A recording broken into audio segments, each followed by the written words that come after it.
ओम शांति। मनुष्य आत्मा स्वयं को भूली कैसे? जो हम सब मनुष्य आत्माएं हैं वो अपने वास्तविक रूप को कैसे भूली?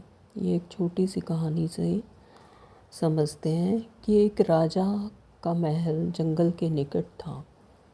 एक दिन राजकुमार खेल रहा था तो उसे भेड़िए उठा ले गए।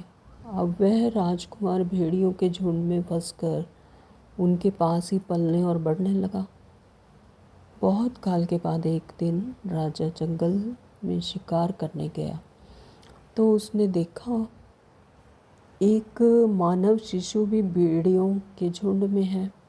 उसने सोचा कि भेड़िए शायद उसे नगर से कभी उठा लाए होंगे, तो घोड़े पर सवार राजा ने भेड़िए का पीछा करके राजकुमार को अपने उनके पंजे से छुड़ाया और उसे अपने घोड़े पर बिठाकर नगर की ओर लौटा।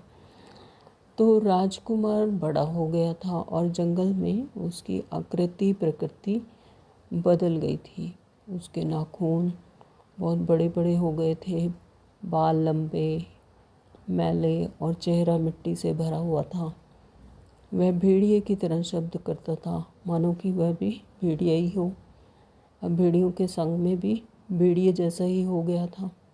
तो देखते देखते राजा के मन में आया कि यह तो वही राजकुमार है जो कि गुम हो गया था। तो वह महल में पहुंचा और दूसरों ने भी उसे जब देखा तो राजा से सहमत हो गए कि यह तो वही राजकुमार है।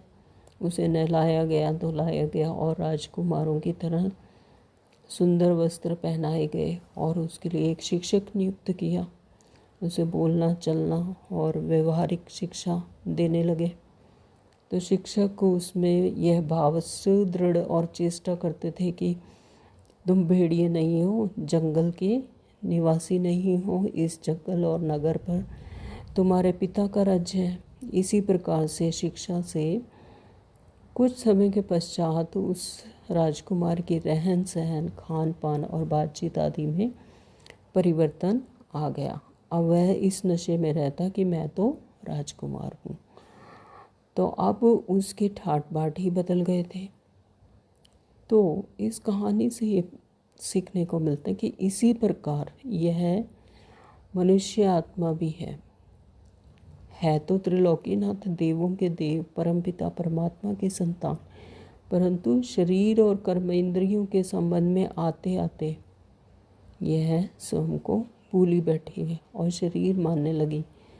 तो उनके विषयों के वशीभूत होकर विकारों में फंस चुके हैं।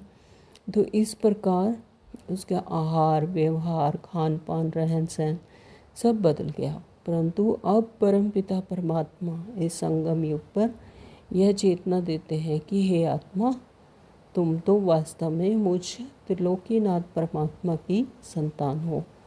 वास्तव में तो तुम स्वर्ग के दिव्य सुख और सोने के महलों में संपूर्ण पवित्रता, सुख, शांति, संपन्न राज्य भोगती थी, परंतु जन्म जन्मांतर से देह के संबंध में आते आते देह में ही अटैच हो गई और अपने को भूल देह मानने लगी, यानी अपना वास्तविक रूप भूल चुकी है। ओम शांति। Thank you.